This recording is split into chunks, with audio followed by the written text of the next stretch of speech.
Violinist Joseph Fuchs for more WNCN Live. We are in the performance studio of WNCN, and we have a wonderful crowd here tonight. We also have a wonderful violinist, and that is why the audience came.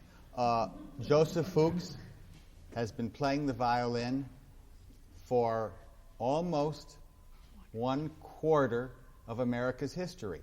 There was no violin tradition in America when you were actually growing up in New York, was there? Oh, yes, there was. Tell me about it. Oh, yeah. When I was age 9 or 8 or 9, I went to a restaurant with my teacher, and there sat Isai with my teacher. Right What there. could be greater? Right there. He sat there. I didn't know who he was, but they pointed him out to me. Well, he But all made the a great fortune but just all playing the- the chaconne. Well, he probably could play the chaconne Yeah. and many other things. But there was also Kubelik, there was Franz von Wetschei, there were very great people. Elman came very shortly on top of that, and all the Russians came. So I don't know about that. And then Heifetz came in 17. And of course he came in 17, so there you have this, and all these Russians then settled here because of the war. Yeah. So we had something to watch.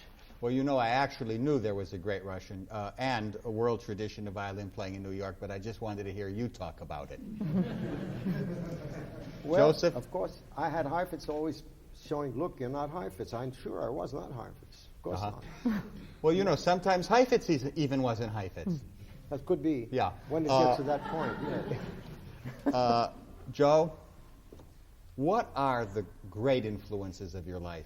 Has it been hearing people like Heifetz? Has it been chamber music? Well, Has it been modern not only music? Heifetz, but I mean such great people as Enesco, for instance.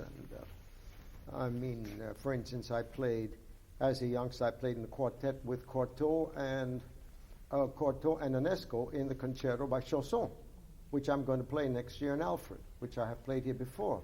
But what a lesson that was.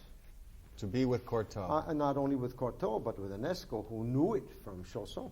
People forget now, they think of him as a composer. He was one of the great violinists, George Enesco. No doubt. When he was at his best, there was nobody better.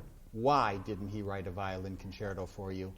I don't think he had time for that. He was more interested in writing for big things, quintets and octets and sonatas and so on. Violinists would have loved a concerto Yes. from him.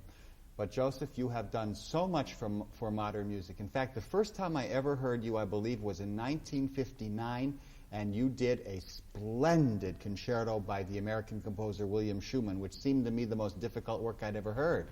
Well, it was, and I did it, but I've done many firsts in that way. Hindemith, for instance, I did. I did also Respighi, first time, very young, I did that. And when did you play the Walter Piston concerto?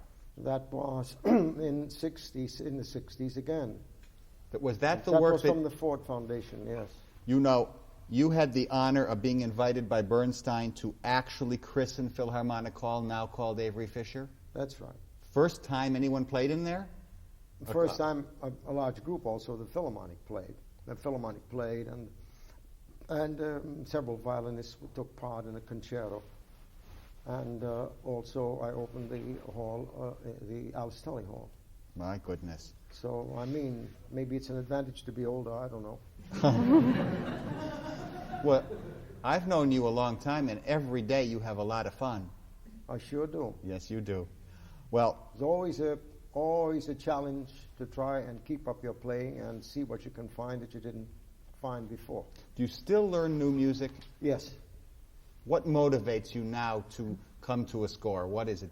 You're attracted Well, to a first certain... of all, I look at the score and it's interesting, as I did last year. We did the Persichetti pieces, and so on. And now this piece, which I had known for a long time, but never went near it, and all of a sudden I fell in love with it. This piece by Jean by Francaix? Francaix. Well, that is our next piece tonight. Yeah. And Jean Francaix is a French composer, far better known there than here. Am I correct? He's not known here at all, hardly. 1912, is he still alive? 12, and he's still alive. Uh-huh. And strangely enough, I spoke to Beveridge Webster the other day, and he was a classmate of his. Really? The first prize winner in piano, and then took the composition, studied with Nadia Boulanger. Webster is a colleague of yours at Juilliard. Oh, and yes, great man. A great man. Tell me about this Sonatina. It's about 11 and a half minutes. I can't wait to hear it. Well, there's a lot of humor in it. There's a lot of...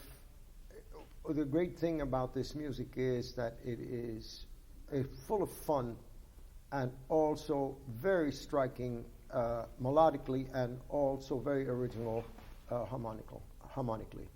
And that will be seen. And in the second movement, you'll hear the piano goes on very sad, all by herself, and the violinist playing something very sad all by himself. And so it's really it's wonderful. And the last one, the theme and variations, that goes into a smashing waltz. Oh, wonderful. So that's what it is. Let's hear on WNCN Live Joseph Fuchs, Lucie Blackman in Jean Francaix. You mentioned Mrs. Blackman, who plays it so well. And she loves this piece, I know.